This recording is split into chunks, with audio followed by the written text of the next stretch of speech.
Hello friends, I'm Dr. Abhimanyu Kadapatri. I'm coming from Bangalore to Patna. I'm a head and neck oncosurgeon. I'm trained in head and neck oncosurgery from Narayana Health, Bangalore. I finished my fellowship 3 years back. Then I was working as a consultant in head and neck oncosurgery in Bangalore itself. So I have joined Reuben Cancer Center, which is a really good initiative launched by Dr. Satyajit Singh sir. And we are currently able to provide all sorts of cancer related treatments in the Patna city itself for a very affordable cost, so that the low income and middle income class range people are getting benefited by this project. So regarding head and neck surgery, so I would like to talk a few things about how head and neck cancer arises and what are the symptoms to look after, and initially how to detect head and neck cancer, and if at all a cancer has been detected, then how to go about it, and what kind of surgery has to be done, what kind of further treatment has to be done, what will be your survival. So let's start with what is head and neck cancer. Head and neck cancer means any cancer arising in the part of the body of head and neck region, excluding the brain, because the brain will be dealt by neurosurgeons itself. So in the parts of head and neck, the majority of the cancers which arise are in the oral cavity, that means your mouth area, and your larynx, that means your throat area. And after mouth and throat, the most common cancers will be the others, like in the neck, where different kind of lymph nodes will be there which can swell up, and other than that, the nose, paranasal sinuses, hypopharynx, nasopharynx, etc., etc. So amongst these cancers, oral cancers have been the most predominant amount of cancer which is arising in the northernmost states. Bihar state itself accounts to the second most common tobacco related cancers originating in the entire head and neck cancer stream. So this can be compatible against like 13 lakh cases in the total population of 9 crores of Bihar, which is a very huge amount of cases.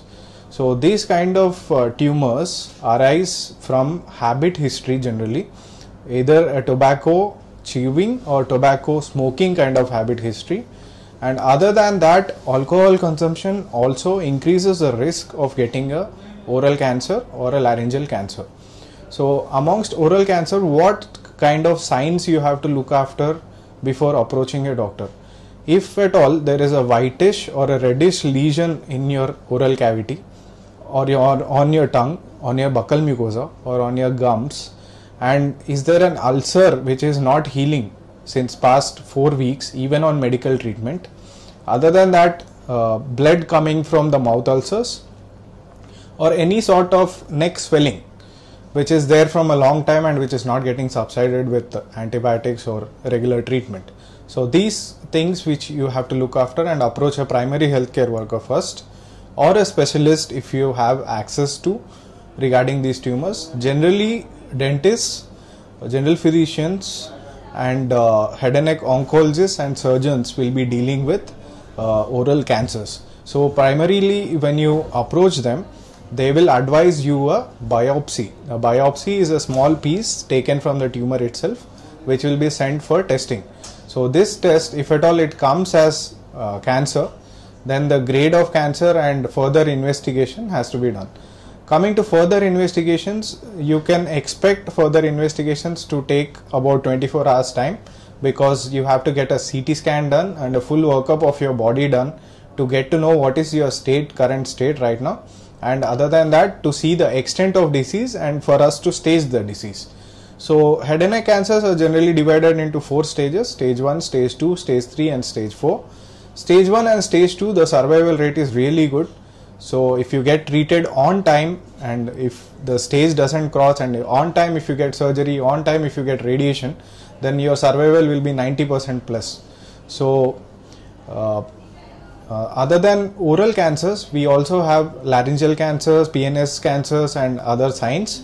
So coming to laryngeal cancer, what signs you have to first deal with? So patient will generally present with hoarseness of voice, sudden change of voice, or slowly over progression of time you are having a neck swelling which is unexplainable, and when you're eating food there is difficulty in swallowing food, and other similar symptoms related to throat pain and ear pain. So these signs you have to look after. Laryngeal cancer, also like oral cancer, is also divided into 4 stages. Again the treatment depends on what stage the disease is in. So generally for laryngeal cancers, people have this kind of feeling that if the tumor is there in my voice box, so my voice will be removed and I will further not have any voice. So this kind of dilemma should be curbed in the beginning itself. So if you are in stage 1, 2, 3, there is a high chance that your voice will be preserved, and this can be done by voice conservative surgeries or other kind of treatments like radiation and chemotherapy. So these are the majority of the cancers which are presenting in head and neck area. So currently in Reuben Hospital we are well equipped with all the surgical material, so we can address any severe and any big extent tumor also. So we have a very good plastic surgeon with us who will approach in the reconstruction aspect of these tumors. So once a part of the body is removed, you have to place it back with a better looking and similar looking part of the body. So because it is a face related issue, so the aesthetic aspect will be very more in these cases.